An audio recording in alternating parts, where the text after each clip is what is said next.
La pregunta del texto de mañana es ¿hasta qué punto el cerebro puede explicar el comportamiento humano? La pregunta de hoy era ¿hasta qué punto la evolución puede explicar el comportamiento humano? Y antes de entrar en el texto, os voy a hacer una pregunta personal. Y no, en esta clase estamos radicalmente en contra de toda pregunta que empiece con ¿hasta qué punto? ¿Ah, sí? En esta clase, en los presenciales, ¿los online están de acuerdo o a los online nos gusta la pregunta hasta qué punto? ¿Qué os pasa a los presenciales con hasta qué punto? Nos parece, bueno, a mí me parece una relativización gratuita. ¿Y en qué medida también? ¿Y en qué medida? Bueno, sí, también, ¿verdad? Ayer estuve respondiendo a una colega porque me pareció mí otra pregunta hasta qué punto, y en realidad no es tanto la pregunta hasta qué punto, porque las preguntas por las sutilezas o el decir, bueno, y esta teoría realmente se sustenta en los hechos, me parece una pregunta interesante. Lo que no me gusta, y me parece una falta de respeto, Antes radicales del hasta qué punto, es cuando se abusa del hasta qué punto de forma retórica para básicamente crear un pseudo pensamiento filosófico. Cuando básicamente se llega a un profesor y se lleva media hora sentado de hasta qué punto, pero hasta qué punto. Era un género literario en sí mismo. Sí, yo no lo sabía. Disculpad, ha sido el espíritu escribiendo por mis manos. Yo no quería. No, pero no era una pregunta retórica la tuya.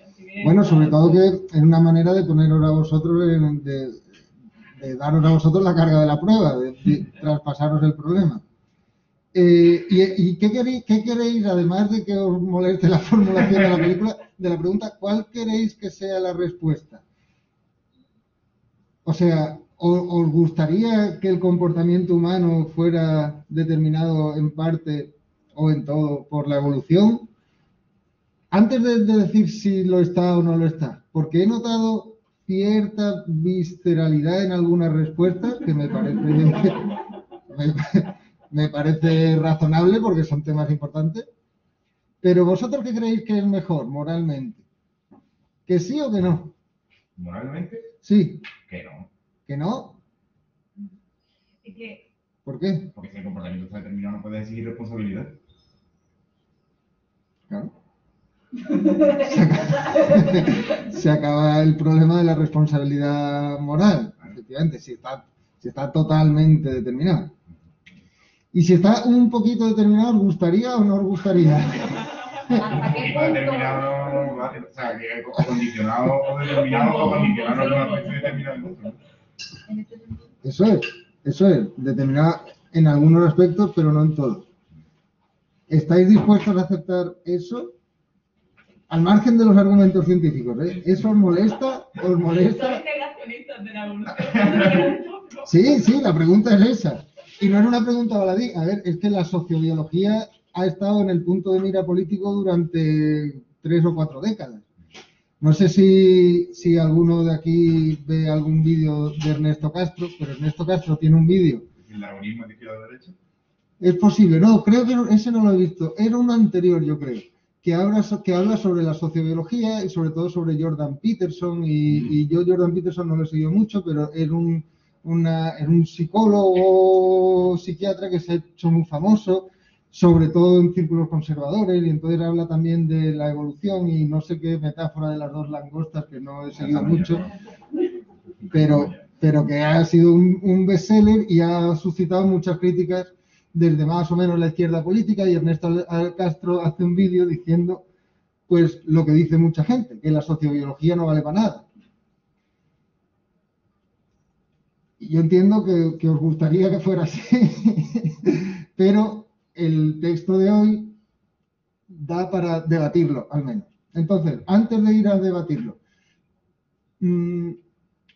¿por qué esa reacción ante la... hemos hablado en esta clase de Wilson. Donna Haraway, al hablar de Wilson, ¿os acordáis? Pues lo pone como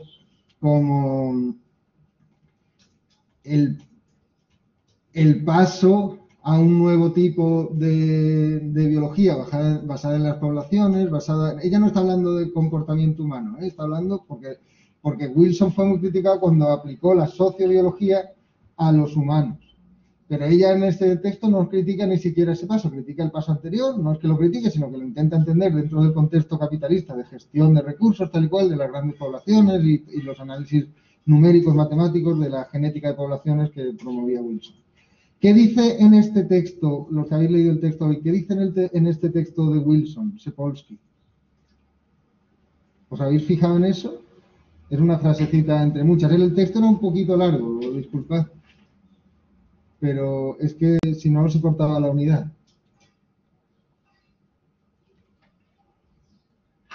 ¿En qué página sale? No me acuerdo.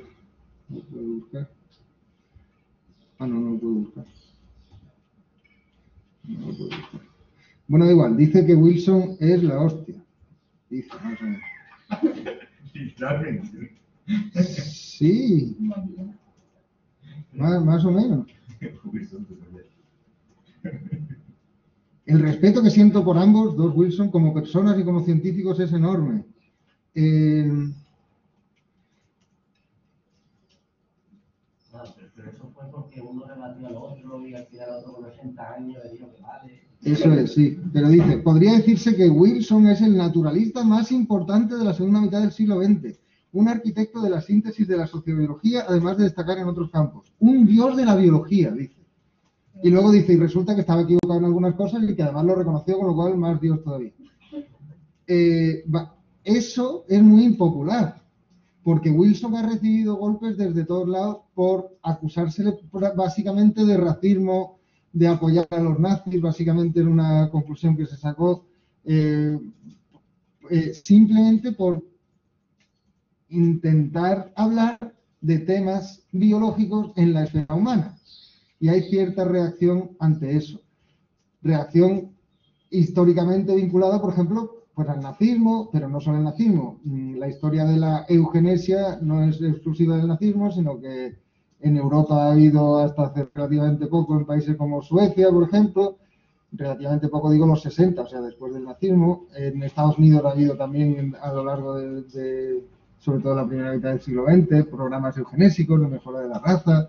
Entonces, el racismo, luego el asunto, por supuesto, de hombres y mujeres, todo lo que suene a justificar cualquier tipo de división social entre hombres y mujeres por la biología, pues políticamente en el siglo XX también ha recibido muchas críticas. Entonces, esta defensa de Wilson que hace Sapolsky es peligrosa. De hecho, es tan peligrosa que se explica por qué pone luego, justo después, una frase un poco absurda que dice, a ver si la encuentro. A lo mejor no os parece absurda a vosotros, pero yo la he visto como un peaje político para que no la acusen de fascista. Dice en algún momento, que no lo encuentro, dice, en los seres humanos hay parejas en las que uno de los dos miembros lo hace todo, mientras que el otro solo le tiene que dar papelitos verdes de vez en cuando.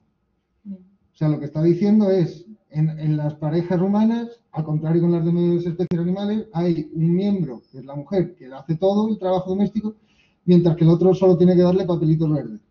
Como si el otro saliera de casa por las mañanas, se acostara en el rellano, fuera luego al cajero, sacara los papelitos verdes y se lo diera a la mujer. Quiero decir que es una división del trabajo, no se puede plantear así. El hombre normalmente, excepto que, pues no sé, excepto que habrá casos de ricos de familia, pero en ese caso la mujer tampoco trabaja, no nos engañemos. Si son una familia rica, tiene criados, normalmente el hombre sale a trabajar y eso hay que reconocerlo. O sea, esa frase es una perogrullada dicha en un hombre que está estudiando en serio todo lo que tiene que ver con el comportamiento humano. Con lo cual, sí. Es irónica, pero a mí me sorprendió, digo, joder, justo después de la página de Wilson, porque me sorprendió lo de Wilson, porque es que lo de Wilson lo digo en serio, es políticamente peligroso defender a Wilson hoy en día. Y la sociobiología en general está en el punto de mira. Uno de los sociobiólogos más famosos, hombre, Peterson es que es un ejemplo raro porque yo no he profundizado nada, pero pero es un poco payaso. Pero hay gente muy seria como Steven Pinker que también ha recibido golpes duros por decir que la idea de la tabula rasa, que era una idea común desde Hume a la modernidad, de que todos los seres humanos son iguales y son receptáculos en los que se puede meter todo lo que quieras, lo que decía Skinner de dadme 20 niños, me da igual cuáles, y haré de ellos lo que me dé la gana, ingenieros, ladrones, lo que sea. Dice, la tabula rasa no es exactamente cierto porque tenemos biología. Y esa biología tiene que ver con lo que es, con nuestras capacidades, con nuestros límites, con nuestras habilidades, y hay muchos factores en esa biología que habrá que estudiar. Y esos factores son muchos de ellos fenotípicos y también genotípicos. Entonces ahí entra el sexo o género, la etnia, un montón de cosas que son difíciles de hablar. Entonces se ha politizado mucho la sociobiología y a veces sin razón. Yo, de hecho, quería preguntar si hay por lo de la evolución, antievolución, si hay alguna persona que sea religiosa en la sala, pero religiosa no de que diga que crea, pero luego no haya pensado sobre estas cosas, sino alguien que haya pensado seriamente cómo compaginar resultados científicos con su creencia religiosa. Vamos, incluso si ese pensamiento serio lleva a que hay una doble verdad y que no tiene nada que ver y tal y cual. Pero si hay alguien, supongo, lo es más probable que haya algún católico. ¿Qué resultado científico de la evolución en concreto? Este en concreto, sí. Sí, claro.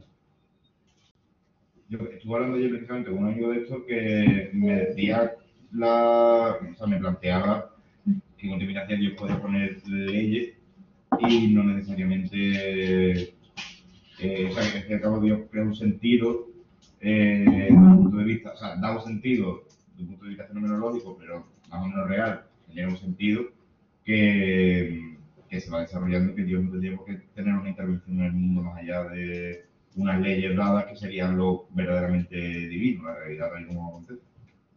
Sí, vamos, de hecho en el siglo XIX hubo mucha bronca entre el catolicismo y los evolucionistas, en el siglo XX en parte también, pero a lo largo del siglo XX la Iglesia incluso ha reconocido la verdad de la evolución. Pero claro, el problema es cómo compaginarlo de verdad, ¿no? Porque si ya entramos en este nivel de vamos a intentar explicar algunos rasgos de comportamiento humano según la evolución, que es ya cuando entras en problemas tanto con la izquierda política como con, no sé si decir la derecha, porque no es necesariamente toda la religión católica o cristiana representa la derecha política, pero en muchos casos sí. Pero para el liberalismo es un impedimento, ¿no? Sobre el liberalismo tal y como se entiende que cualquier persona es capaz de hacer cualquier cosa, que puede decidir si hace una cosa, si hace la otra libremente, y que hay los condicionamientos biológicos según impedimento para el liberalismo también, creo. Puede serlo. Antonio, tienes la mano levantada.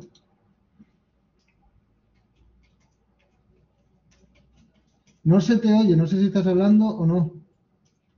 Antonio, tampoco sé que hay varios Antonios. Ahora, es que no le había dado al micrófono. ¿Qué Antonio eras? ¿Cómo te apellidas? Antonio Barragán. Vale. No soy Antonio Sutil, digamos. Antonio Barragán. Ahí. Vale. ¿Vale? Sí, bueno, sí. Respecto a la pregunta tuya, yo soy católico. Tengo una licenciatura en biología y un grado en teología, y además soy diácono de la Iglesia Católica. Perfecto, cuéntanos. Pues mira, yo estudié biología antes de teología y sinceramente yo no he encontrado nunca ningún tipo de contradicción. Nunca he tenido un conflicto en mi cabeza entre lo que dice la teología y lo que dice la ciencia, lo que yo he estudiado sobre evolución. Yo tuve además dos asignaturas que eran precisamente sobre biología del comportamiento y una en particular era etología.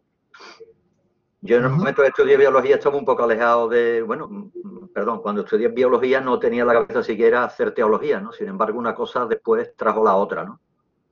Porque empecé a encontrarme con autores que vivían su ciencia paralelamente a su fe y no encontraban problema alguno en compaginar ello. Me estoy acordando ahora mismo de este hombre, de Francis Collins, que fue una de las personas, bueno, en el mundo, pues, podríamos decir que fue el precursor y, por así decirlo, quizás el padre de la secuenciación del genoma humano, ¿no? Y este hombre pasó a lo largo de su vida de un ateísmo a una profesión de fe, y eso no le supuso ningún tipo de problema. Yo, sinceramente, no entiendo cómo hay personas que se tiran a una piscina que no tiene agua, y cuando me refiero a ello me refiero a biólogos eminentes como pueda ser Richard Dawkins, ¿no? Con la campaña esta, por ejemplo, que hizo los autobuses de Londres hace muchísimos años, diciendo que, bueno, pues que la fe era como una especie de cáncer, ¿no? Y que había que abolirla, y que la religión, historia para arriba abajo, ¿no? Yo no sé qué les lleva, ¿no?, a hacer semejantes profesiones, ¿no?, de fe, porque además son profesiones de fe. Pero Bueno, yo creo que... entiendes que a lo largo de la historia sí que ha habido gente que lo ha considerado incompatible. Estás poniendo ejemplos de biólogos que han considerado incompatible su ciencia con la religión, como puede ser Dawkins, efectivamente, pero también ha habido teólogos que han considerado la biología como incompatible con el catolicismo. Bueno, pero vamos a ver. ¿Algo de verdad tendrán o no? O sea, No. ¿qué les llevó a eso? ¿Solo el miedo a la novedad Pues, o algo más? No, en absoluto. Yo no tengo miedo ninguno a la novedad. Lo que pasa que es que... No digo tú, digo aquellos teólogos católicos que se han opuesto en algún momento de la historia a la evolución, digo que por algo sería, ¿no? Bueno, pues porque han hecho una lectura sesgada de la Sagrada Escritura y de la tradición de la Iglesia, desde mi punto de vista.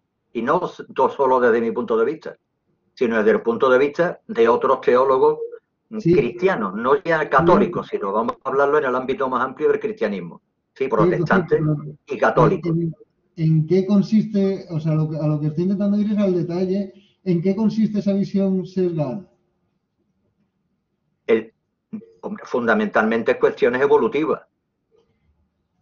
en cuestiones relacionadas con el creacionismo. Es que no solo por mí, sino supongo que...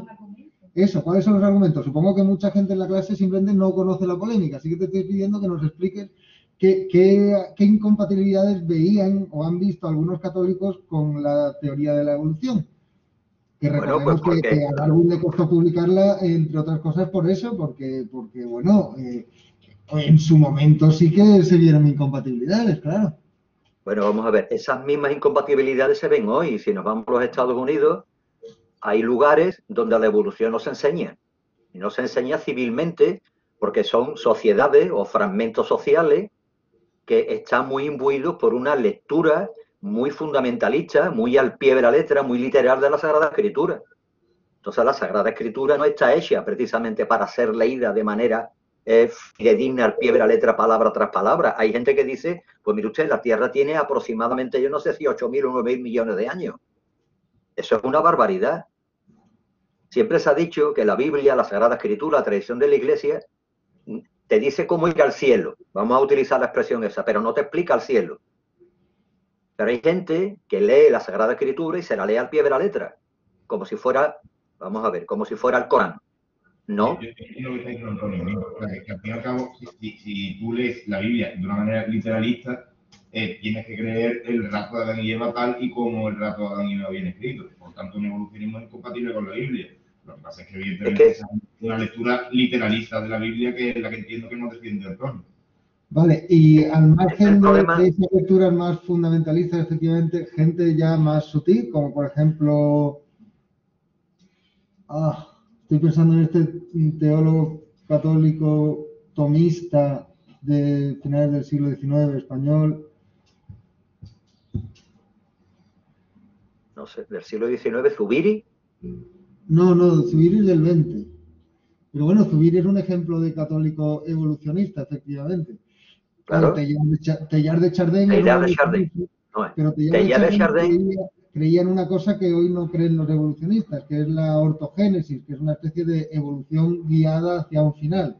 Cada especie va mejorando y hay una especie de teleología según la cual el hombre espiritual sigue un plan desde el principio y lo difícil, o sea, el punto de vista con la incompatibilidad con esta perspectiva de la biología evolutiva, me parece, es que para la biología evolutiva el propio espíritu, la propia moralidad, hasta cierto punto, es un resultado ni mucho menos teleológico o providencialista, sino que es un resultado de las fuerzas contrarrestándose a sí mismas, bueno, es un resultado de la selección natural, al fin y al cabo. Sí. Que en los propios tiempos de Darwin se entendía como una victoria de la casualidad o del chance que llaman ellos, que no es exactamente casualidad, sino sí, de procesos contingentes relacionados con la lucha por la vida, con cambios climáticos, con un montón de procesos, y no de un plan, que es lo que decía al final Teilhard de Chardin, ¿no? Sí, verás. Para nosotros, verás, cuando me refiero para nosotros, ese nosotros no sé hasta qué punto utilizarlo de esa manera, ¿no? Pero bueno, sí.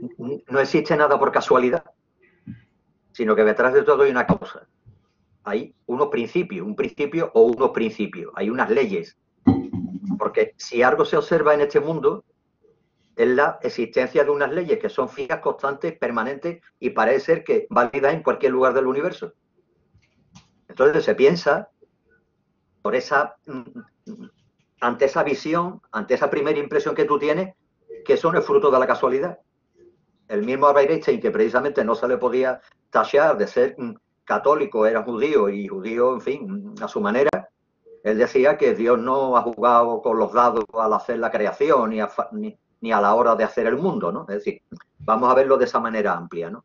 Entonces, a partir de ahí, pues se abre todo un mundo de posibilidades de explicar por qué las leyes físicas, por qué la matemática es universal. ¿Por qué estemos donde estemos? Hombre, se postula la existencia de universos paralelos donde a lo mejor, pero en principio lo que conocemos nos hace pensar en eso. Yo cuando estudiaba teología, un profesor de antropología teológica una vez planteó la situación, dice, bueno, ¿qué ocurriría si algún día se descubre vida inteligente fuera de la Tierra? Eso sería una cuestión importante a debatir dentro de la fe cristiana. Pero bueno, eso exigiría un trabajo, exigiría una reformulación, exigiría un planteamiento nuevo de lo que es la lectura quizá de la Sagrada Escritura.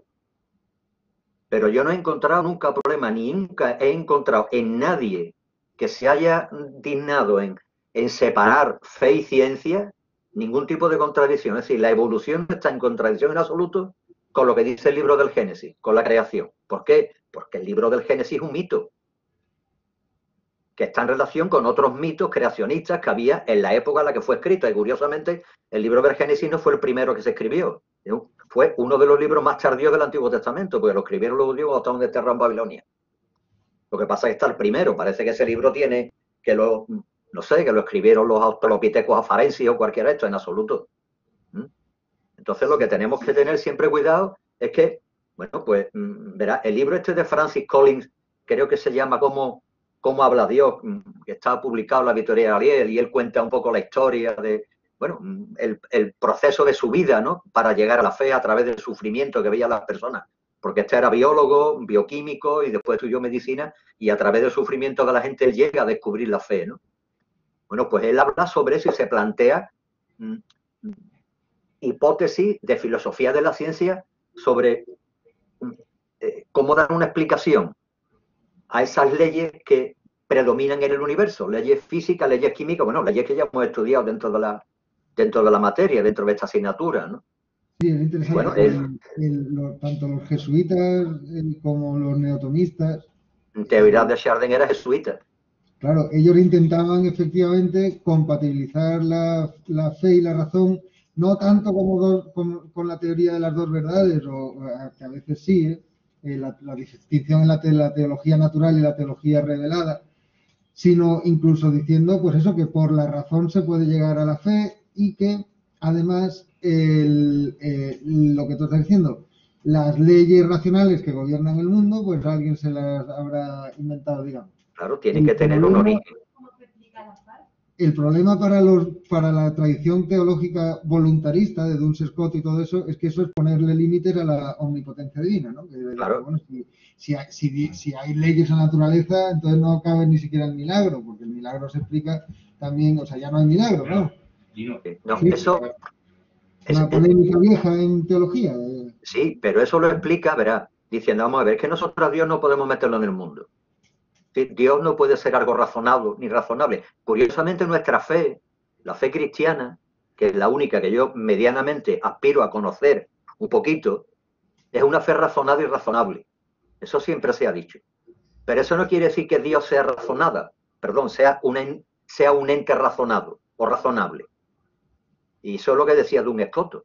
Un escoto, señores, Claro, o sea, que al final es que Dios lo metemos dentro del mundo. está recurriendo a la teoría de las dos verdades, renunciando a la No, no, posición budista y jesuita de verdad intentar integrar, porque el problema es que la integración es difícil cuando se está hablando de este nivel, ¿no? Del comportamiento humano. Lo que pasa es que puede decir el católico lo mismo que dicen muchas de las respuestas de la gente de hoy, que es, a ver, sí, la evolución tiene un papel, pero el ser humano está dotado de un grado mayor de libertad que otros animales y por tanto puede incluso, por su moralidad, puede incluso rebelarse contra su parte física, digamos. sí, Bueno, contra su parte física o redirigir su fuerza física hacia otro lugar. contra lo que quiera. Exactamente. Sí, sí, con lo cual. Y otra cosa, está por aquí David Mengual, que me Aquí estoy. interesó.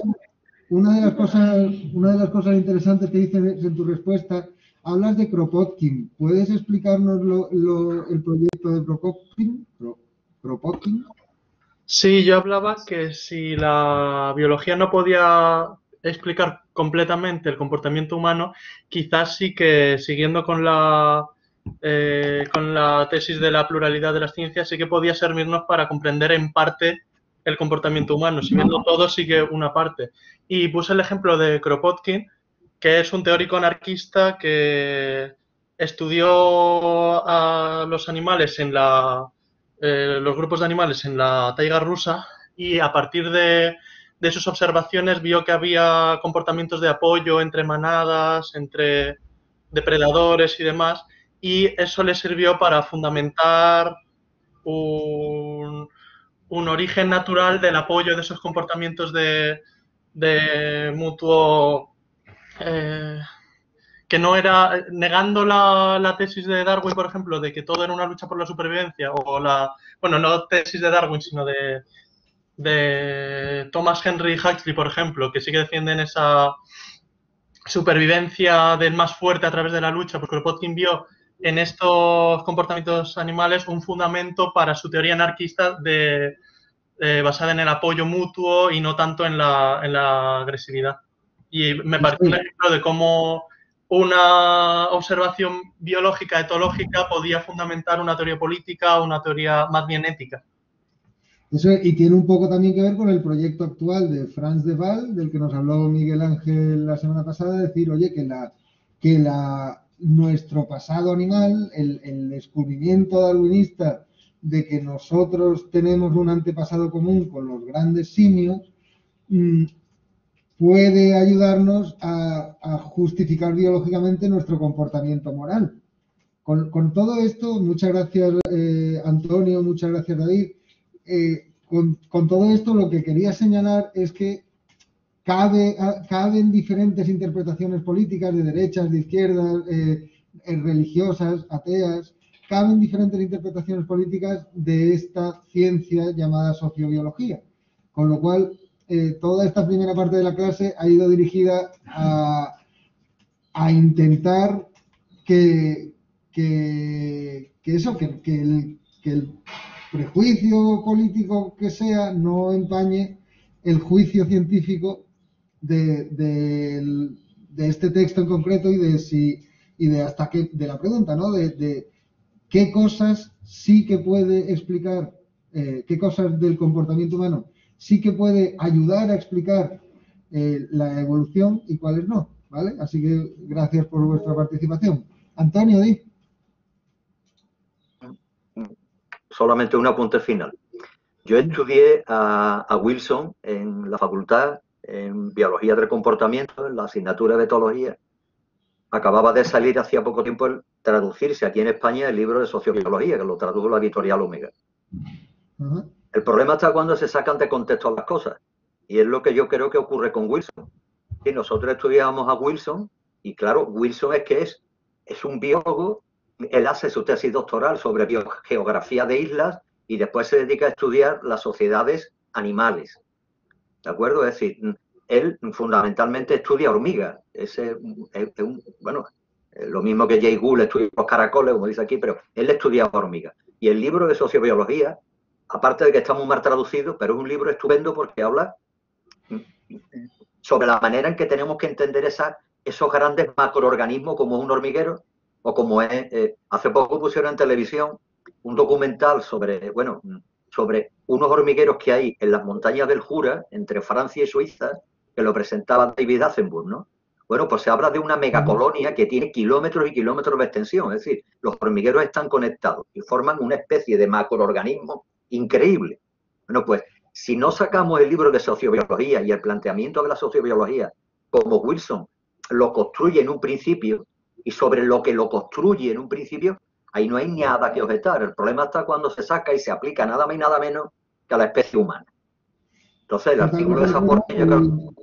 Sí, y de hecho muchas de vuestras respuestas hablan de eso, de lo que estamos insistiendo una y otra vez en esta clase, de los límites de cada ciencia y de la tendencia de cada ciencia a ser imperialista. Sin embargo, de nuevo, este texto en concreto que estamos hablando hoy sí que habla sobre el comportamiento humano, no extrapolando resultados de las colonias de hormigas, sino estudiando los grandes simios y en concreto el género Homo, qué características evolutivas puede haber que sean importantes, y vamos a poner ahora algunos ejemplos que es que me parece innegable que sí que juegan un papel. O sea, entiendo tu crítica, pero no se puede aplicar, se puede aplicar a Wilson efectivamente y se aplica muchas veces, pero no se puede aplicar a todo el proyecto, creo, inspirado por la sociobiología, creo, y creo que tú estás de acuerdo en parte por lo que recuerdo que hablamos la semana pasada y tal.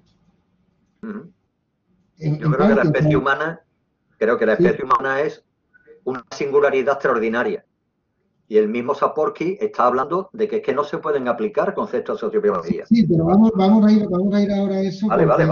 Hay cosas que sí y hay cosas que no. Bien. Por eso, ¿hasta qué punto? Vale.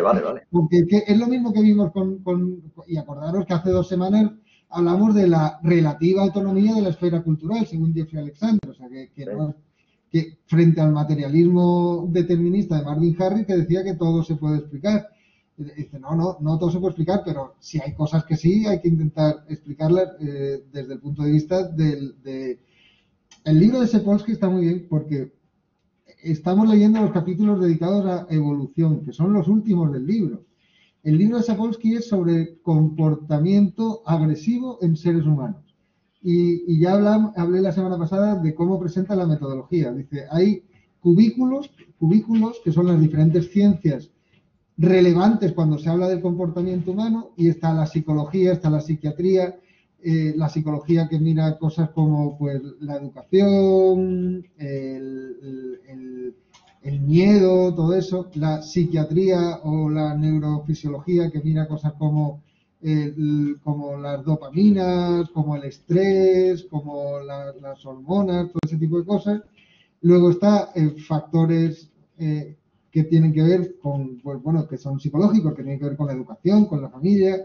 Están factores ambientales que tienen que ver con qué es lo que ha cambiado en el ambiente para que un individuo dispare sus propensiones agresivas, y esas propensiones son genéticas. Y entonces está el nivel genético y habla de genética, habla de cómo diferentes individuos pueden tener, incluso cómo a lo mejor los hombres tienen diferentes impulsos hormonales que las mujeres, con los niveles de oxitocina, todo eso.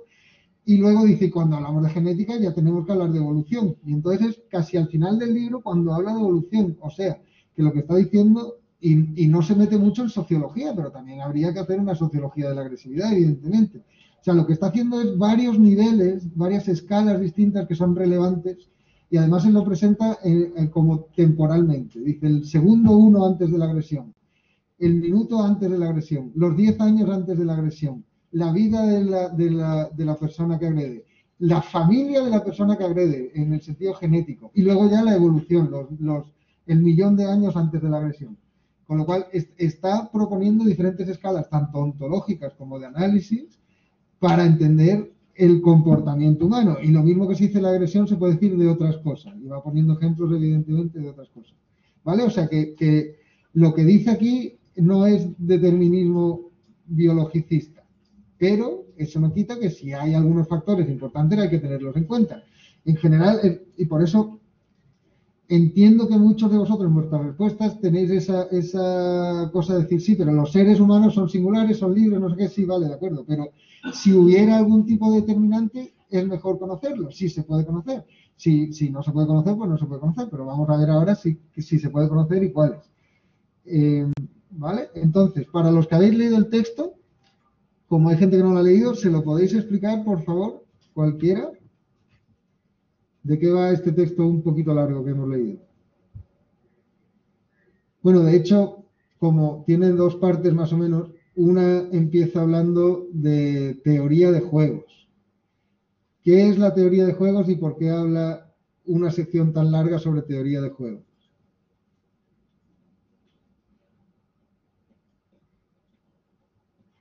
Se puede vincular también a la clase de la semana pasada, porque esto es la continuación del mismo capítulo.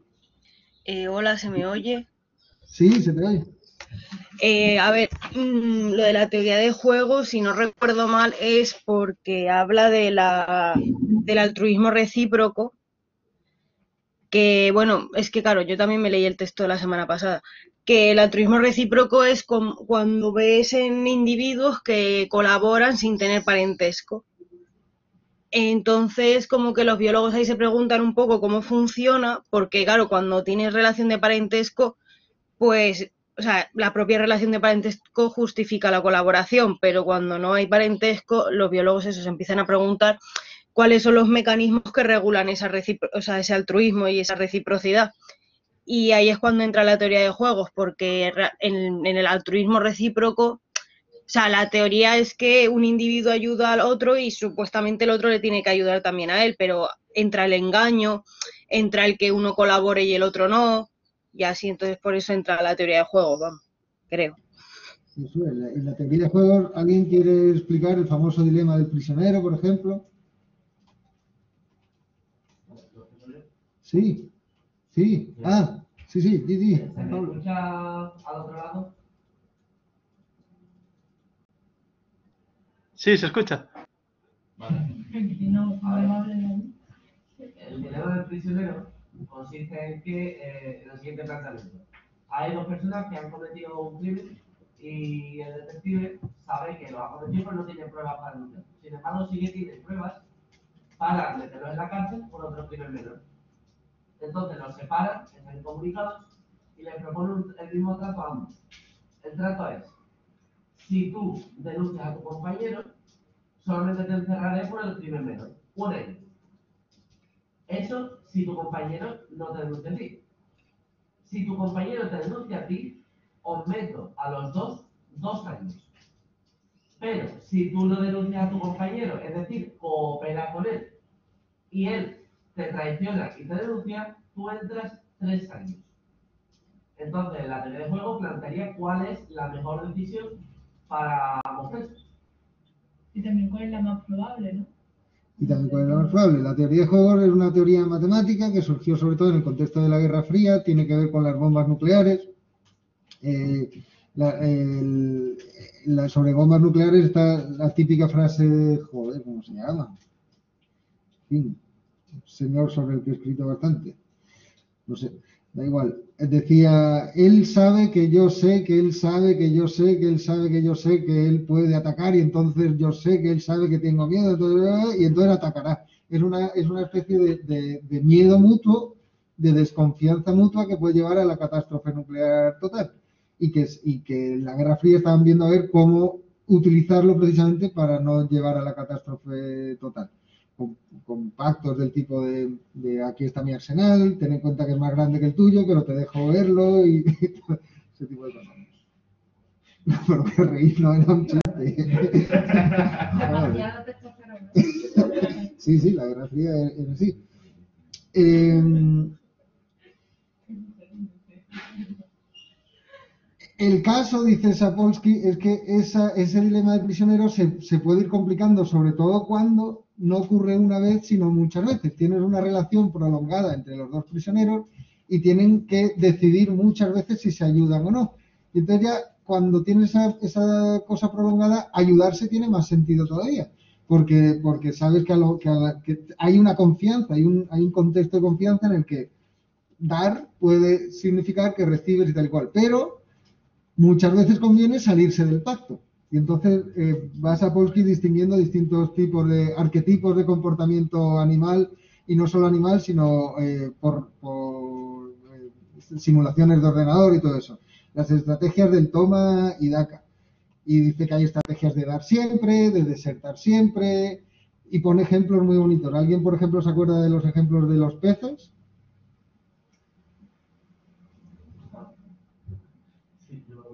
Sí. Ah. Si no hay otro voluntario, pero eso, hablad los demás también. Didi, Pablo. En un acuario pones a un pececito chico, un cristal, y al otro lado un depredador de pez. ¿De acuerdo? Me parece que. Entonces, el pececito chico se va acercando y se va alejando, viendo a ver, va tanteando a ver si se puede acercar. El caso es que debajo al pececito chico le ponen un espejo, entonces ve a su compañero, al que identifica como la persona que coopera. No, primero ve al otro doble. Claro, primero ve al otro doble. O sea, un pez muy grande y un pez muy chiquitito. Ve al grande, lo ve primero doble. Sí, pero que lo vea doble al grande tampoco es mucho. No me acuerdo. Que vea dos. Claro, bueno, que vea dos grandes. Y la cosa es que se ve a sí mismo reflejado y se cree que es su compañero. La cosa es que cuando ese espejo se curva de forma que su compañero se queda atrás, su comportamiento es distinto. Y eso, pero no me acuerdo qué era. Sí, por eso. Que cuando el compañero coopera, él coopera, y cuando el compañero no coopera, él no coopera, y va viendo a ver, va modulando su comportamiento según si se puede fiar del otro o no, básicamente. Pone otro ejemplo de los peces que también es interesante, ¿os acordáis? Es que también me quedé con ese del espejo, me parece súper divertido. Bueno, pues justo antes del espejo pone otro, de los peces que cambian el sexo, ¿os acordáis? Son parejas de peces monógamas que van cambiando el sexo mutuamente. Entonces, uno es el macho y otro es la hembra. Pero la hembra necesita muchos más recursos, o sea, es más barato ser un macho. La hembra es la que lo pasa mal porque tiene que producir los huevos. Y entonces, de vez en cuando, el macho que le toca ser hembra no lo hace. Y entonces se rompe el matrimonio, digamos, porque el macho que le toca ser hembra pasa su turno porque no quiere gastar la energía, no le apetece el trabajo extra que supone, y entonces se rompe la cooperación. ¿En qué especie es? Una especie de pez que la dice el nombre científico en latín y que no me acuerdo. ¿De dónde vive? Porque lo más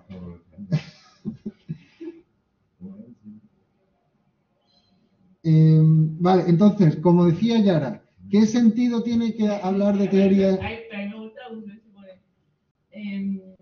O sea, no es que el otro deje de cooperar, sino que el otro lo que hace es cambiar la que es hembra, cambia a macho y sigue así, o sea, convertido en macho, hay dos machos, hasta que ve que el que ahora mismo está en el rol de macho porque no quiere pasarse a hembra, recupere su conciencia social y se convierte en hembra. O sea, que puede que en la pareja haya dos machos mientras uno espera que el otro dé el primer paso, porque si no se acaba diluyendo la descendencia. Pues, como decía Yara, el sentido de esta discusión tan larga en el texto de la teoría de juegos y todo eso es por lo que llama selección de grupo, y en concreto, como decía Yara que le llama? Sí, altruismo recíproco. O sea, en la semana pasada vimos que habla de selección individual, por ejemplo, cuando un macho mata, o una hembra, mata a los bebés de otros machos o otras hembras como modo de sus propios genes impulsarlos, una lucha por los recursos escasos. Selección de parentesco como pues las cosas que vimos el año pasado. Una rata, por ejemplo, puede ayudar a los hijos a sus sobrinos, a los hijos de su hermana, a reproducirse y sobrevivir como modo de los genes más parecidos a los suyos que se traspasen. Y el altruismo recíproco, que se parece a la selección de grupo. La selección de grupo, acordaos que la había descartado al principio, poniendo el ejemplo del documental en el que hay un ñu viejo que parece que se sacrifica por el grupo tirándose al río antes de que lo crucen los otros, para que se lo coman a él los cocodrilos, y dice él, no, en realidad lo que pasa es que le empujan. No hay altruismo de grupo normalmente. Los animales normalmente no se sacrifican por el todo, sino que si se sacrifican es por su descendencia inmediata o si acaso por la del parentesco. Pues aquí está diciendo, pero eso no quita que haya muchos casos de cooperación por altruismo recíproco, en el sentido de yo te ayudo a ti y tú me ayudas a mí en la próxima vez. Y pone el ejemplo de los murciélagos que regurgitan la comida para que se la coman crías de la colonia que no tienen nada que ver con sus crías, que no son primos ni nada de eso. Y dice, ¿esto por qué ocurre? Pues porque sabe que lo mismo puede hacer la otra madre murciélago o el otro padre, no sé quién lo hace, lo puede hacer para sus propias crías en el futuro. Y esas son estrategias de toma y daca, en el que a veces la estrategia vencedora es salirse del pacto, pero muchas otras veces la estrategia es permanecer en el pacto el mayor tiempo posible. Vale. Entonces, al tema que quema. En humanos, la evolución por selección individual, ¿en qué consiste? Pues en general en la vida en general, ¿no? Que cada uno de nosotros intenta protegerse en lo posible y sobrevivir. Selección de parentesco, pues es más o menos lo típico. Vivimos en familias, nos ayudamos unos a otros. Por cierto, aquí ya hay un rasgo en los que antievolucionistas de uno y otro pelaje me tenéis que admitir ya directamente que hay un rasgo que es evolutivo que afecta nuclearmente al modo en que vivimos y nos comportamos, que es, ya lo hemos hablado en algunas clases, que es eso que estoy diciendo ahora justo, de la familia, del parentesco. Pero no el parentesco genético, sino el afectivo. El afectivo. ¿En qué influye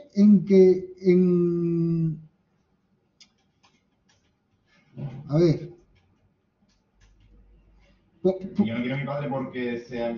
Bueno, a ver, también supongo que eso tampoco se puede explicar desde la conciencia, ¿no? Sí, pero no estoy reduciendo todo lo que tiene que ver con la familia a esto, sino intentar una cosa más concreta. El apareamiento y el parto entre seres humanos. Bueno, el apareamiento habla después en el texto. Del parto no habla, pero hay otros libros y cosas que hablan. El parto en seres humanos.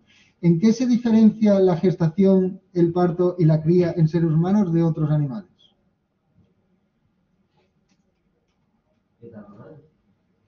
¿Tarda más en qué? En independizarse. El niño tarda más en independizarse. Eso es. ¿Por qué? Es más vulnerable, no tiene la capacidad para defenderse como un potito, por ejemplo. Sí. Levanta al momento, un niño que anda tarda 2 años, por ejemplo. Sí. ¿Por qué puede ser eso? Lo hemos hablado en la clase anterior, yo creo. ¿A alguien se le ocurre por qué los niños tardan más en desarrollarse que la mayoría de los animales? Hombre, el caso del potro o la abeja, muchos mamíferos, es casi inmediato. El caso de los simios, los chimpancés, es distinto, tardan mucho más. Pero tardan 6 o 7 años en ser adultos, 5 o 7 años. Por el cuidado.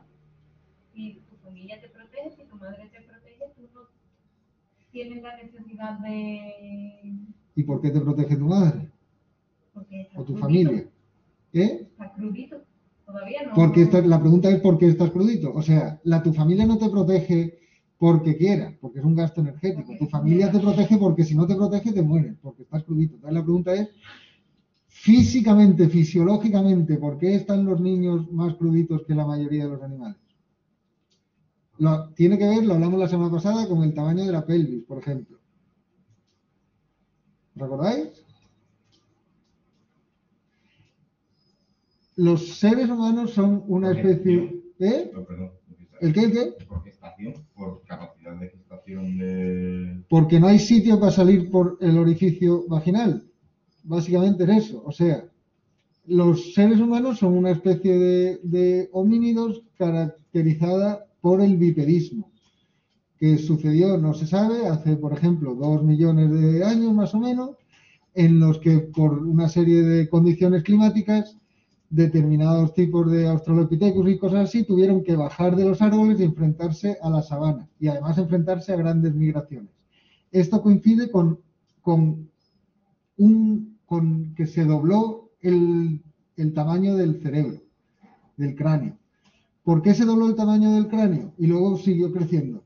Pues seguramente, no se sabe, pero seguramente esa necesidad de migrar, de grandes migraciones, esa necesidad de bipedismo, el bipedismo posibilitó la independencia de las manos, ya no hacía falta utilizarlas solo para trepar, sino que se podía utilizar para técnicas rudimentarias, incluido trabajar con piedra y tal y cual. Este tipo de cambios llevaron a que fuera adaptativo tener un cerebro más grande, mayor inteligencia, todo eso. Adaptativo digo porque el cerebro gasta muchísima energía, con lo cual los grandes simios hacen bien en tener un cerebro más pequeño que el nuestro. Los chimpancés no se podrían permitir, si no fuera estrictamente necesario, tener un cerebro más grande. Acordaos cómo funciona la evolución. Funciona que si cambia el ambiente y hay determinadas condiciones en las que solo aquellos individuos que desarrollen un cerebro más grande van a dejar descendencia, al cabo de unos pocos de cientos de miles de años, solo va a haber gente que descienda de los que tenían el cerebro más grande y, por tanto, ese carácter ya está en su código genético. Una pregunta. Sí. ¿Tiene que ver el aumento del tamaño del cerebro con la migración y con encontrar nuevos alimentos que te proporcionen otro tipo de nutrientes o de cuestiones que... Puede ser. Los detalles de todo esto no están claros porque solo se basan en fósiles y hay interpretaciones distintas y tal y cual. Pero puede tener que ver con encontrar otro tipo de nutrientes. Sí, no todos los grandes simios son omnívoros, pero hay otros que lo son, que comen tanto carne como hierbas. Pero puede ser también simplemente que la única manera de enfrentarse a grandes migraciones, y estamos hablando de un tiempo en que los homínidos fueron de África a Asia, la única manera de enfrentarse a grandes migraciones para unos simios, que no son pájaros, por ejemplo, ni elefantes, pues fuera esa, desarrollar capacidades, por ejemplo, de cooperación en grupo, que a lo mejor exigen mayor cerebro.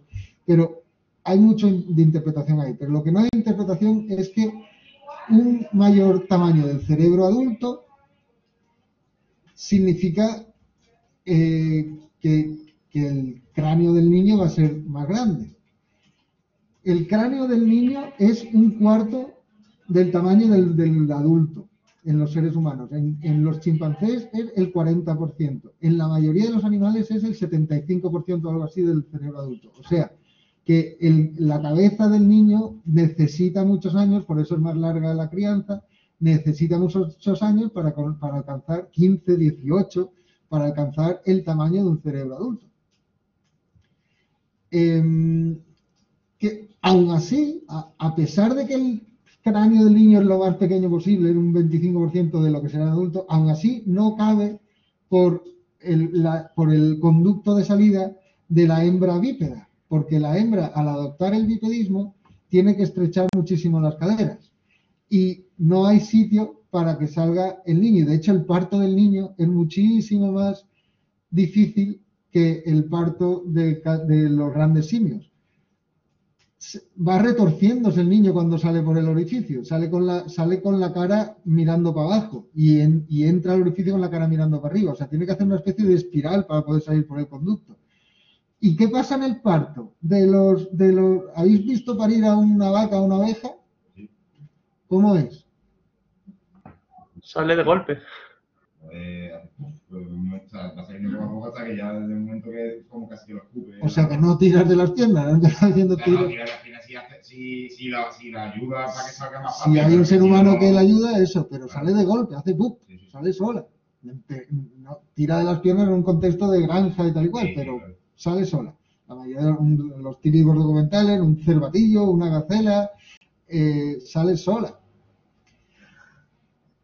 Hace ¡pum! Y en el caso de los chimpancés, por ejemplo, suele ser que la hembra se va a un rincón lo más apartado posible, lo saca con los brazos, corta el cordón umbilical, espera que salga la placenta y ya cuida del niño. ¿Por qué se va al rincón más alejado posible? Pues porque si no lo matan los miembros del clan. En muchas ocasiones, porque es una competencia por los recursos. A partir de entonces, la madre protege al niño en los próximos 6 o 7 años y normalmente está en la espalda de la madre. No está con la tía, no está con la abuela, aunque en ocasiones sí que puede estarlo por esta selección de parentesco. ¿Cómo es el parto en seres humanos? ¿Hace pup también? ¿Qué hace falta para una hembra humana, si me permitís la expresión?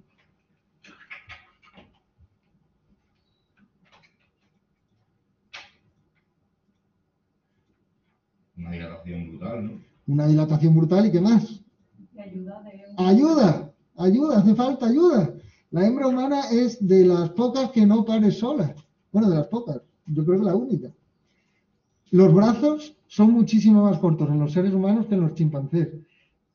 Junto con lo que ocupa una barriga de una gestante, prácticamente no llegas. O sea, hay casos de mujeres que paren solas, por supuesto.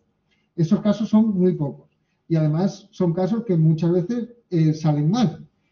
La mayoría de los partos en seres humanos, de la sociedad que sea, o sea, da igual lo poco desarrollada que esté, son en grupo y es normalmente la abuela materna que nace de matrona. Y hoy en día la matrona es un oficio ya estandarizado, por supuesto, pero normalmente hace falta ayuda de la familia cercana. ¿Qué más diferencia a la gestación de los seres humanos de la de los chimpancés, a la cría y a todo eso? Hemos dicho que es más larga, sí, pero a pesar de ser más larga, una hembra chimpancé solo puede tener un hijo cada 6 o 7 años. Porque tiene que tener a su hijo en la espalda todo el tiempo. Si tuviera 5, no podría, se caería. No podría mantenerlo, vamos, su energía se agotaría. En los seres humanos, ¿cada cuánto se puede tener un hijo? Cada 9 meses. Cada 9 meses. Si te empeñas, puedes tener un hijo al año. Bum, bum, bum, bum, bum. ¿Por qué? Porque no llevas a los 5 hijos en la espalda. Porque esa ayuda se extiende no solo en el momento del parto, sino en el momento de la crianza. De nuevo, la abuela materna, que ya no puede tener hijos porque es menopáusica, no hay competencia ninguna con la hembra joven, la abuela materna se puede hacer cargo, el clan se puede hacer cargo de los hijos. Y eso es una ventaja evolutiva enorme porque permite tener muchísima más descendencia a cada grupo. Y es lo que pasa realmente. El crecimiento exponencial de las poblaciones, cuando los recursos lo permiten, ocurre en todas las especies. Pero en el caso de los seres humanos, con respecto a los chimpancés, hay mucha más capacidad de procreación, aunque hace falta para cada niño más recursos para que el cerebro alcance su tamaño adulto. O sea, a pesar de esa desventaja, sin embargo, se convierte en ventaja por la ayuda. Entonces, esto, por ejemplo, es un rasgo fundamental en todas las sociedades humanas, la abuela materna, que tiene una explicación directa biológica. Sobre todo porque es que además no hay una explicación alternativa, es lo que hablábamos la semana pasada.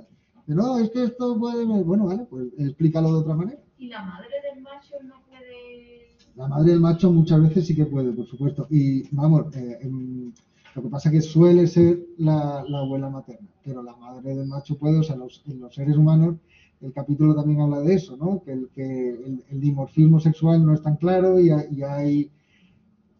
¿Alguien quiere explicar esa parte del capítulo? Sí, dime. Que una cosa antes, a mí lo que me parece conflictivo no es tanto el momento en el que explicas en términos evolutivos, por ejemplo, por qué el bebé tarda más tiempo en desarrollarse, o el tamaño del cerebro, o las caderas de la hembra, sino cuando todo eso lo traspasa a la forma en la que la sociedad se organiza.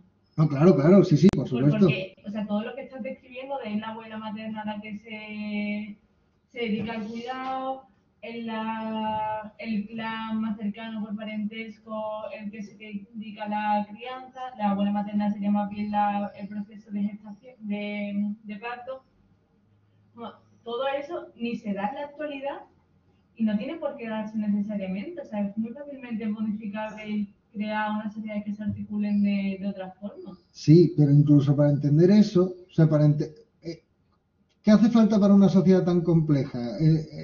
No ya la actual, sino ponte hace 4.000 millones de años, 5.000, 10.000 millones de años, 40.000 millones de años. ¿Qué hace falta para una sociedad tan compleja? ¿Qué explica? Porque en algunos de vuestras respuestas habéis dicho, o el hombre es libre, y entonces hay aquí, eso es lo de Kant, ¿no? La respuesta típica del idealismo, hay naturaleza, hay cultura, el hombre es libre, hay un corte, ¡pum! O habéis dicho alguno, no, el hombre es un ser social, y entonces la vida social, la vida histórica, tiene cierta autonomía respecto a la vida biológica, tiene otros mecanismos de explicación, ¿no? Todo eso es cierto, pero ¿qué explica que el hombre sea libre o qué explica que el hombre sea un ser social? En el momento en que decimos que el hombre viene del mono, es una frase muy tonta, pero si nos la tomamos en serio, estas cosas que son razones explicativas se convierten en lo que hay que explicar precisamente. ¿Qué explica? Si descartamos el soplo divino en algún momento de la historia humana, la revelación, el eje axial, ¿qué explica en términos evolutivos? No digo que lo tengáis que descartar, digo que si intentamos explicar la cosa en términos evolutivos, ¿cómo se puede explicar? Y una vez que llegamos a la explicación, ¿hay una explicación más fácil, más razonable? Pablo y después Manuel, ¿tenéis preguntas? A ver, Por comentarios, ¿no? si la pregunta es ¿qué explica esa libertad? La respuesta es esto. Quiero decir, el planteamiento de la sociobiología, la sensación que me da es que es un planteamiento que coge una causa, se plantea un conjunto de causas que la evolución es basada en mecanismos que son observados, pero no observados por resultados empíricos, no porque se haya visto ese mecanismo, es decir, no es como cuando le das una patada a un balón y vuela, sino es como si hubiera un balón volando y unas personas entrando corriendo, ¿sabes? Entonces, la movida es, tú tienes un montón de consecuencias y tú supones causas y a ver si puedes. Y si funciona más para adelante, pues bueno. Entonces, por ejemplo, yo lo que planteaba, por ejemplo, en mi... Esto es, ¿podría el planteamiento de Wilson funcionar incluso si hubiese un margen cultural tremendo y un patriarcado y un montón de cosas? Pues sí, técnicamente podría funcionar, pero porque es que las causas que se atribuyen son súper estúpidas. Es como si yo digo, a ver, pues es que resulta que hay un momento en el que directamente justifica las violaciones, ¿vale? Que es buenísimo, dice, la violencia sexual común en los machos hombres, no sé qué, no sé cuánto, y todo eso por la selección individual. Pues yo podría decir, bueno, si hubiese una costumbre entre los machos hombres que fuera masturbarse al aire, o algo así, también se podría pensar que es por la selección individual, por si cae de algún lado, y ya está, lo tengo justificado. Entonces, cualquier cosa, de repente, se puede justificar por selección individual. Entonces, la cuestión es que hay un margen tan amplio que hablar de libertad aquí es que no hay ninguna causa que explique eso dentro del planteamiento. No sé si lo explico. Manuel y luego María. Sí, o sea, yo primero distinguiría de qué estamos hablando por libertad, o sea, que una cosa es, digamos, o sea, entiendo que estamos hablando de libertad en términos de poder hacer algo que exceda las causas de la naturaleza, o poder salirse de un desarrollo causal de la realidad, ¿no? Que no creo que tenga que ver, por ejemplo, con la libertad política. O sea, es más, el hecho de que no fuéramos libres hablaría más en favor de la libertad política, a mi juicio, que el hecho de que lo fuesen. Porque es que en el momento en el que una persona no puede tomar decisiones ni puede cambiar de idea, ¿cómo le vas a decir? O sea, no puede cambiar de idea. No puede tomar decisiones que se salgan de lo que está determinado, no le puedes exigir absolutamente nada. Por tanto, la libertad política es más necesaria. el caso que yo creo que estamos dejando de lado una cuestión que es la base del lenguaje. Ahí quería ir yo, justo ahí quería ir yo. ¿Por qué? Porque no lo voy a reducir al lenguaje verbal porque estoy obsesionado con el tema de los sordomudos y creo que hay que ir un poco más allá de decir, bueno, los animales tienen lenguaje, pero nosotros tenemos lenguaje verbal. Los sordomudos pueden pensar con un lenguaje de signos, ¿sabes? Y piensan y desarrollan conceptos y Bueno, entienden pensar los... pueden también los animales. Los sordomudos lo que pueden hacer es comunicarse los pensamientos. Es la gracia del Claro, lenguaje. sí, bueno, claro, efectivamente, comunicarse los pensamientos. Sí, pero que al fin y al cabo es un pensamiento articulado. Sí, pero lo esencial del lenguaje no es el pensamiento, porque todos los animales tienen que tener conceptos, más o menos, distinguir lo que es bueno de lo que es malo, lo que se come de lo que no se come. Por supuesto, el pensamiento lingüístico es más elaborado, pero lo esencial del lenguaje es la comunicación, es la transmisión de información. Y el lenguaje sordomudo sirve para exactamente lo mismo, eso es, sí, sí. Y, o sea, Pero entonces, es exactamente, o sea, bueno, María, no sé si quieres decir algo antes. Era lo de Pablo, así Sí. que si queréis en realidad seguir con lo del lenguaje. Vale, era más o menos lo de Pablo. Bien. O sea, no, era en respuesta. En respuesta, pues dilo, si estamos hablando todos de lo mismo, sí. Sí, entiendo que hay como dos formas de conversación. No, está todo conectado.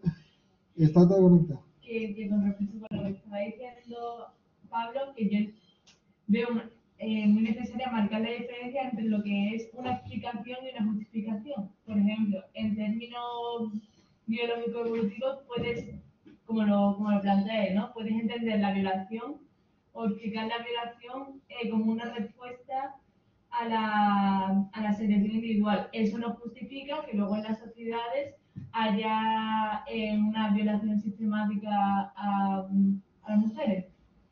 En cualquier caso, lo que quería decir, y retomando la pregunta al principio que hacía de, bueno, ¿por qué os inquieta esto de la sociobiología o por qué os inquieta leer este texto? Es justamente porque no se diferencia entre lo que es una explicación y una justificación y se emplean estas teorías evolutivas para justificar, legitimar y excluir cierta forma de mantener vínculos, de reproducirse y de todo. O sea, el argumento típico de no, las relaciones homosexuales, los padres homosexuales no pueden ser porque eso va contra la naturaleza, porque eso no está legitimado en términos evolutivos, no sé qué. Por eso insistía yo antes, vale, hay ciertas, sobre todo morfológicamente, que entiendo que sí lo puede explicar la evolución, pero conductualmente es que es tan variable que lo único que sirve es para legitimar ciertas formas y excluir otras. Claro, pues por eso empecé la clase diciendo, vamos a intentar separar la politización de los resultados científicos del propio juicio sobre los resultados científicos. Se puede decir que son falsos o verdaderos, pero no se puede decir son moralmente malos, o sea, se puede decir también, pero no es una cosa intrínseca a los propios resultados científicos, sino a su interpretación. Entonces, hay gente que las ha interpretado así, en el sentido de justificar determinadas estructuras de dominación o lo que sea, pero también hay gente como Kropotkin que los ha interpretado de otra manera, y hay católicos que los han interpretado de otra manera, y por eso he empezado yo la clase con esa variedad de posibles interpretaciones del resultado científico, para intentar separar un poquito, porque es un tema que tiende mucho a politizarse. Por ejemplo, lo que ha dicho Pablo de que justifica la violación, hombre, yo creo que eso no se lo dicen a este hombre a la cara. Me parece un poco, y me parece ese salto a la politización es el que yo quiero que no lo demos, o sea, lo podéis dar cuando queráis, pero en esta clase, como es de filosofía de la ciencia, vamos a intentar ver el argumento en sí, ¿no? Hasta dónde llega por sí mismo. Y lo que estáis diciendo, digo que es la misma conversación porque todo tiene que ver con la ayuda. Mi pregunta, ¿de dónde sale la libertad? Tú decías, Pablo, de aquí no. Bueno, pues espera un momento. Acordaos lo que vimos la semana pasada de Jeffrey Alexander, o hace 2 semanas, de Jeffrey Alexander, y la relativa independencia de la esfera cultural. ¿En qué consistía eso? ¿Qué palabra es la que para Jeffrey Alexander encarna las relaciones culturales en cuanto independientes de los contextos materiales, por ejemplo?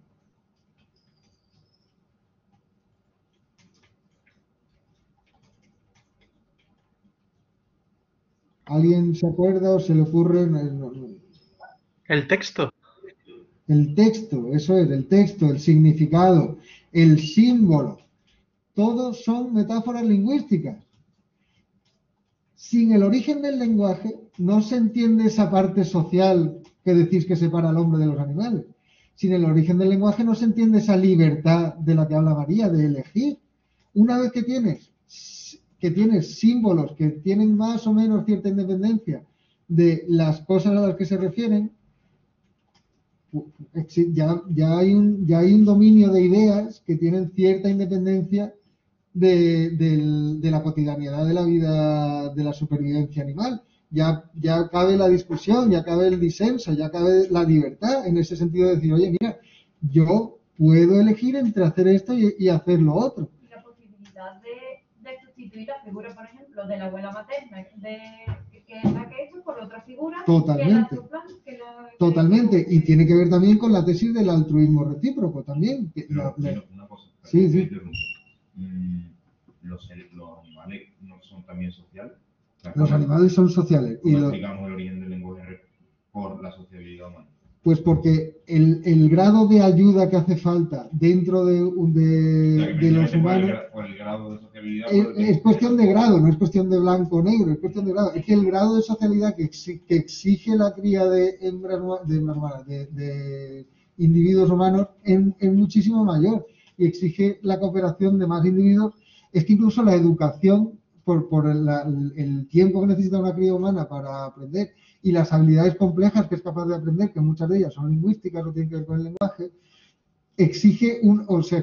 se fundamenta en una relación entre la madre y la cría distinta, la madre y el padre, porque en este capítulo habéis leído una parte que también está muy chula del dimorfismo sexual. Y habla del dimorfismo sexual en algunas especies de simios, que es muy grande, con lo cual hay mucha diferencia entre machos y hembras. Y dice él la frase de la que hablamos la semana pasada, dadme una foto de un macho y una hembra de una misma especie y podremos deducir un montón de cosas de cómo organizan su vida familiar, sus relaciones de parentesco, tal y cual. ¿Por qué? Porque si el macho es mucho más grande y más fuerte que la hembra, pues normalmente el macho va a ser el que se aparee con muchas hembras. Si el macho no hay mucha diferencia de tamaño entre el macho y la hembra, normalmente van a ser parejas monógamas, en los que además el padre colabore en la crianza de los retoños, y van a ser parejas en las que haya menos agresividad entre machos, porque... Sí, Vivi. No. Cuando termine. Y van a ser parejas en las que la selección sexual de la hembra por el macho funciona diferente, que eso también es súper interesante. Normalmente, en casi todas las especies animales, es la hembra quien elige al macho por la sencilla razón. Bueno, ¿por qué razón? ¿Se os ocurre?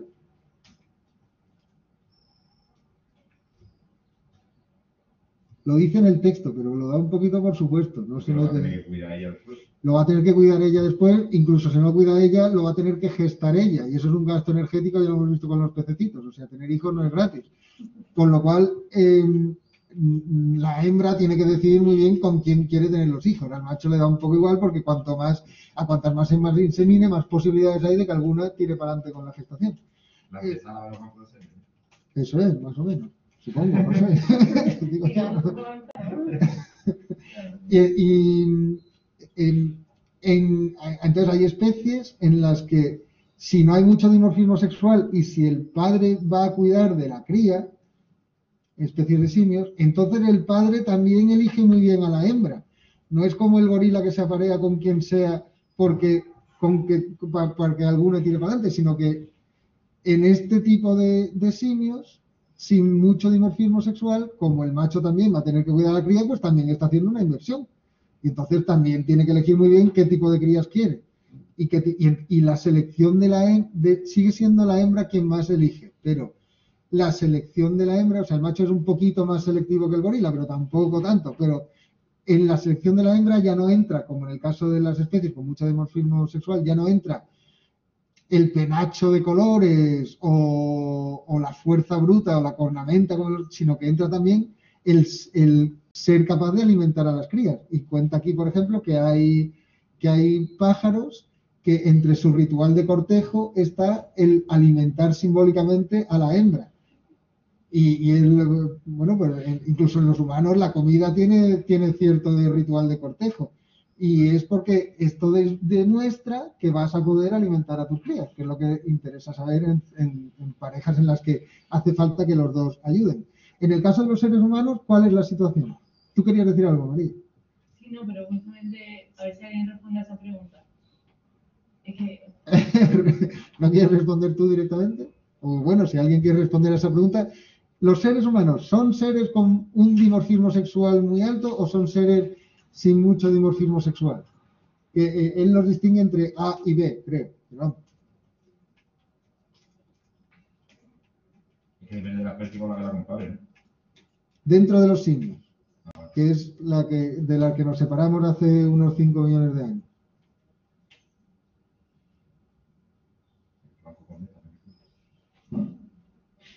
Es una parte importante del texto. Venga, María, si estás deseando. iba por otro lado, mi pregunta en realidad.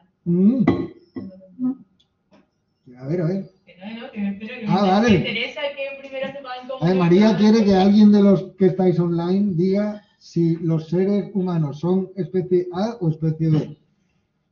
O sea, tienden al macho alfa que tiene muchas hembras en un grupo o tienden a la monogamia. Claro, es que no es solamente la cuestión del dimorfismo sexual, sino todo tipo de organizaciones sociales que plantea, que es...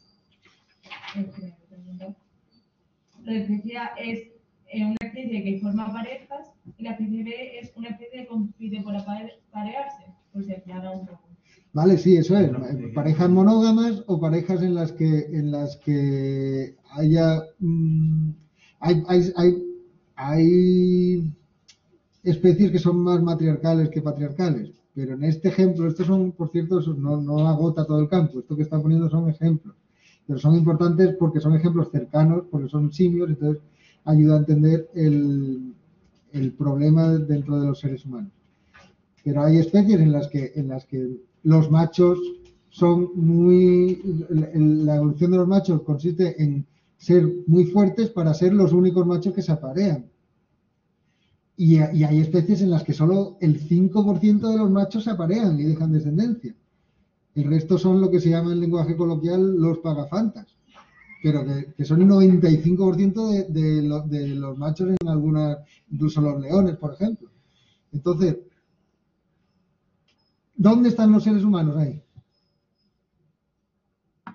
Creo que en el texto se decía que los seres humanos no tenían un dimorfismo tal que se pueda predecir su conducta como especie que forma parejas o especie que compite por aparearse. Yo creo que lo que concluía esa poesía era eso, que no se podía predecir ni el comportamiento ni de un grupo ni de otro. Justamente, en general hay menos, Antonio dice página 527, hay menos dimorfismo que en el gorila de espalda pateada, pero hay más que en las parejas en las que la hembra y el macho son exactamente iguales. Pero hay muchísima variabilidad también. Y entonces lo que dice efectivamente es que no hay una predeterminación en este caso, y que en eso los seres humanos son distintos a muchas otras especies de simios, no hay una predeterminación. Esto que decía él de te puedo predecir qué tipo de sociedad, no la hay, incluso a ese nivel biológico.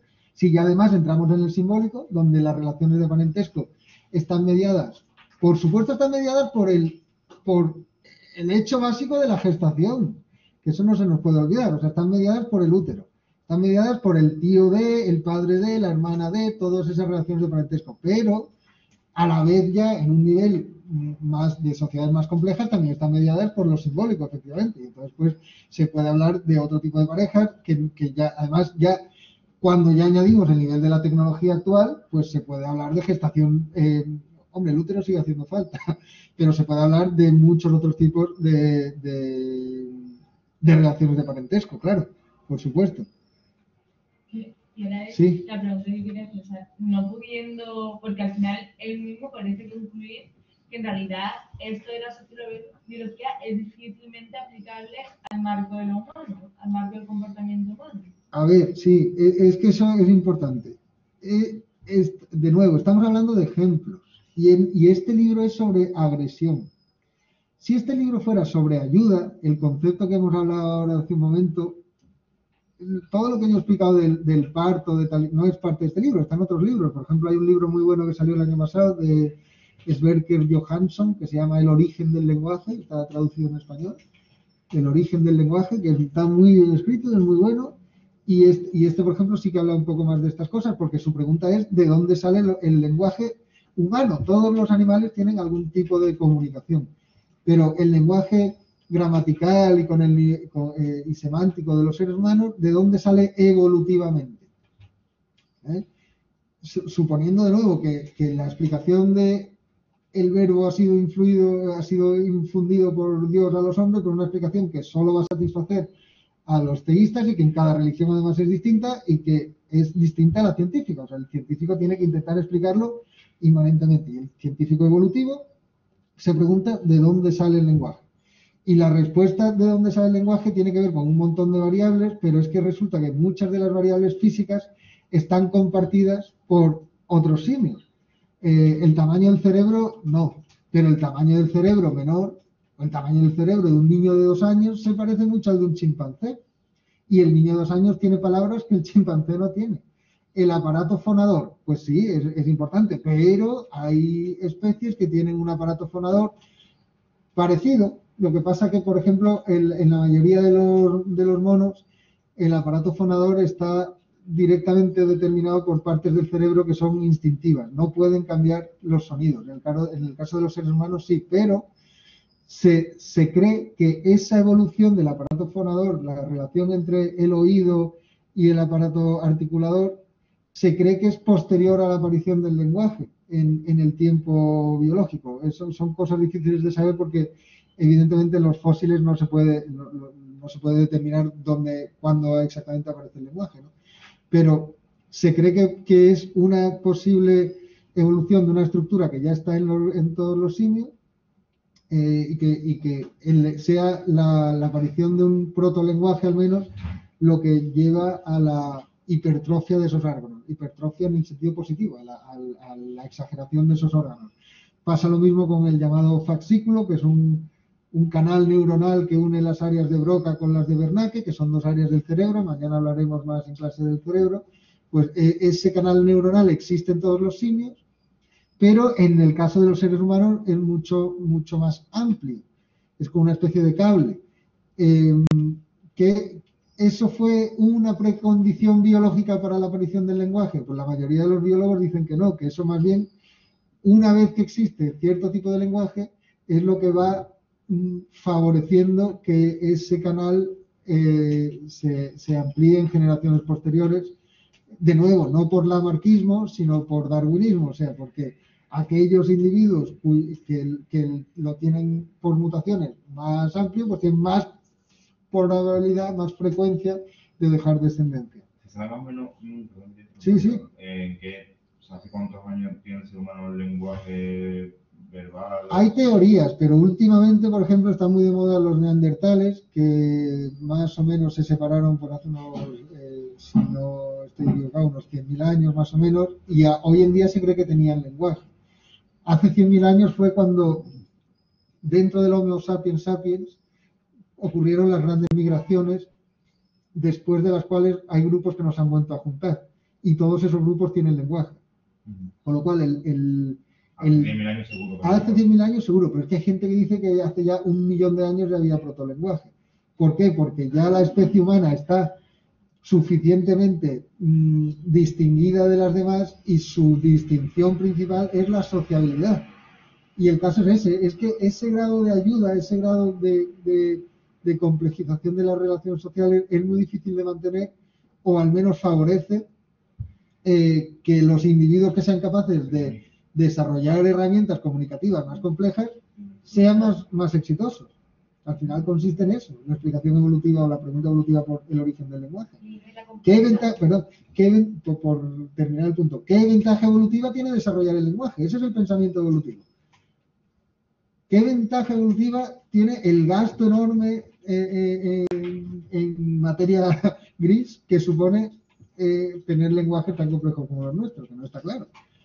Pues la ventaja es eso, la cohesión del grupo, y a partir de eso ya va entrando lo simbólico, ya van entrando esas dimensiones que tanto nos preocupan de los seres humanos. Perdón, Marta, ibas a decir algo.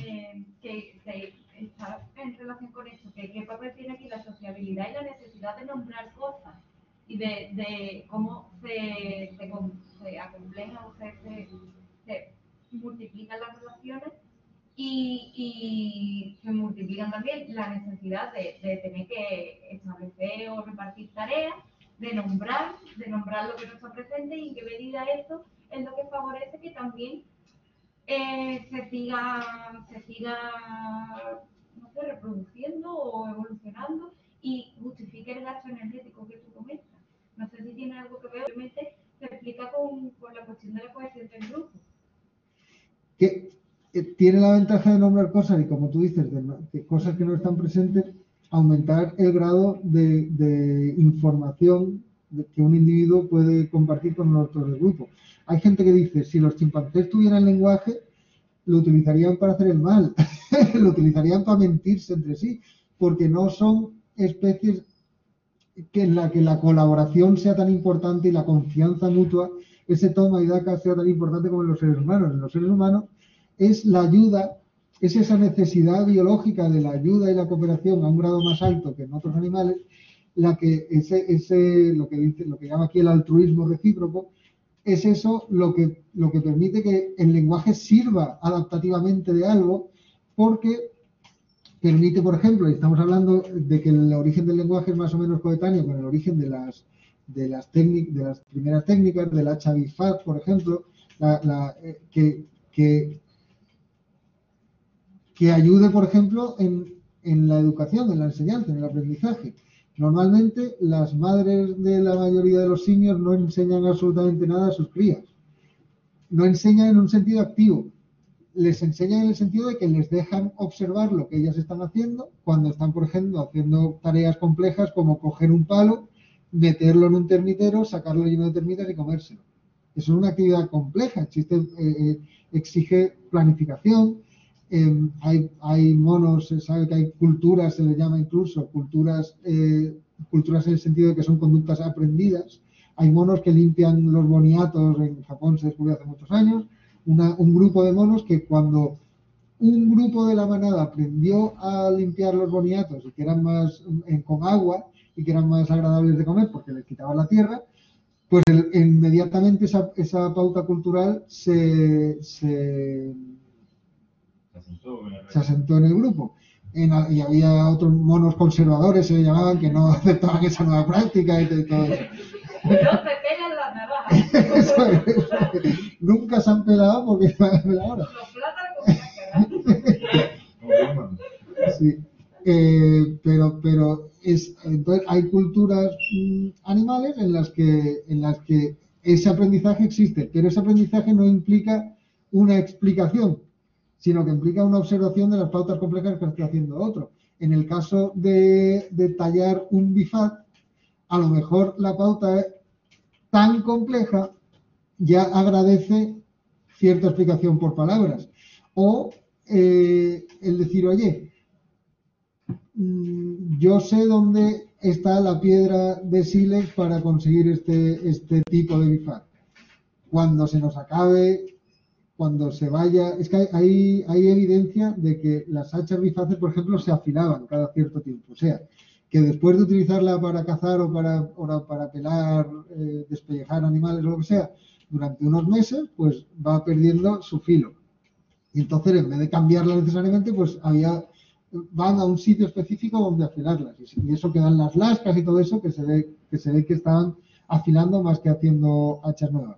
Bueno, pues ese tipo de cosa compleja que exige la predicción existe, que también existe en los animales, ¿no? Es decir, hay que ir allí, sí, pero hay que ir allí en grupo y ese tipo de prácticas cada vez más complejas puede ser que adaptativamente agradezcan un lenguaje. Siempre queda la duda de lo que decía Pablo, ¿no? De, oye, pero es que estás utilizando esta explicación para lo que te dé la gana, digamos. Sí y no, porque tú has puesto un ejemplo, no, es que los monos tiran el semen al aire y tal y cual. Sí, o sea, hay cosas, por ejemplo, que no se pueden decir. Hay explicaciones que son totalmente ad hoc, pero estas que hemos estado viendo aquí, de la pelvis, de tal y cual, no son ad hoc, no son inventadas, son cosas que es que, como mínimo, son la mejor explicación disponible. Si hay otra, y además estos son ciencias que están en continua revisión, o sea que es posible que haya otra dentro de unos años, pero hay cosas que están bastante establecidas. Y es un problema de todas maneras, esa necesidad de conclusiones más o menos hipotéticas, pero que son la mejor explicación posible, es un problema que afecta a todas las ciencias. No solamente a estas, afecta a la prehistoria, afecta a la historia, porque estamos hablando de cosas que pasaron hace mucho tiempo y que nadie las puede observar, pero acordaos en las clases de filosofía de la física, también afecta a las llamadas entidades teóricas no observables y todo eso. O sea, hay muchas cosas que no se pueden observar directamente, pero que son la única explicación disponible para explicar una situación que sí que se puede observar. ¿Tú ibas a decir algo, María? Que era, o sea, y podemos decir que la evolución es explicativa en el ámbito humano de cuestiones morfológicas, pero no conductuales. O sea, cabe establecer esa diferencia. Pues, yo sí que veo totalmente cuando intentas explicar, o sea, toda la descripción que nos has hecho de por qué tiene la hembra tal escalera, por qué el feto nace, bueno, todo lo que has hecho diciendo. Eso sí lo veo, incluso veo que en ese intento para explicar cuestiones morfológicas introduzcas factores conductuales, como por ejemplo, bueno, pues el momento en el que se bajan, es un término muy simple, ¿no? Pero el momento en que se baja de los árboles, eso es una aprendizaje, una conducta que explica un cambio morfológico. Lo que no veo es cómo la evolución puede explicar propiamente la conducta. No sé si se entiende la diferencia, si tiene sentido, porque es lo que veo que él reconoce que no puede hacer aquí. Algunas conductas sí, otras no. En el caso de los seres humanos, la conducta del parto, que es una conducta, solo se explica en términos de necesidades fisiológicas. Y eso implica la ayuda. Y eso ya te está diciendo cosas sobre la conducta del grupo. O sea, hay cosas que sí. Y hay muchas otras cosas en nuestra vida como humanos en los que por supuesto las hormonas, el estrés, todo eso tiene un efecto claro en nuestra conducta y son cosas fisiológicas que tienen su razón evolutiva, aunque a lo mejor la hayan perdido. El otro día ponía un amigo mío un ejemplo de el estrés antes de un examen. El estrés antes de un examen. O la obesidad es la más clara hoy en día, ¿no? O la obesidad, esa necesidad de comer y comer y comer y comer, si no te hace falta comer tanto, bueno ya, pero es que evolutivamente estamos programados, digamos, para hacerlo.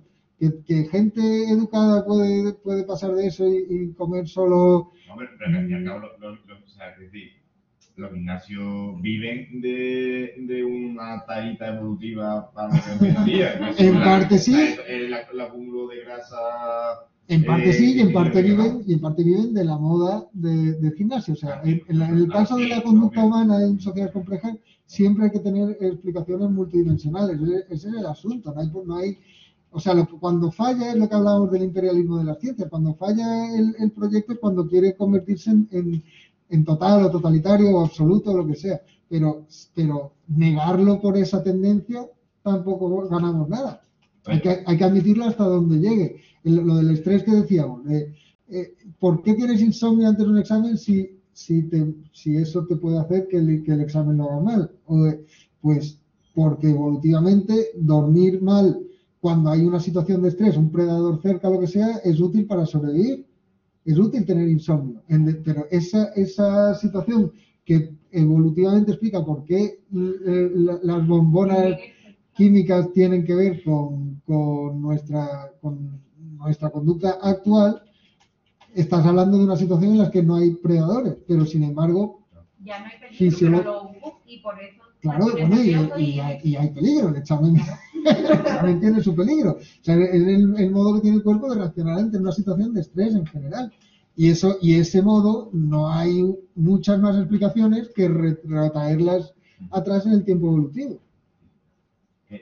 Sí. También, o sea, creo que esta evaluación de explicaciones vienen, o sea, se entienden cuando ves el tipo de explicaciones que da, por ejemplo, Jordan Peterson, que tú has citado antes. O sea, que, vamos, el vídeo que yo lo he estado citando antes de Nelson Castro es uno que le hace una crítica a un tío blanco hetero hablando de Jordan Peterson.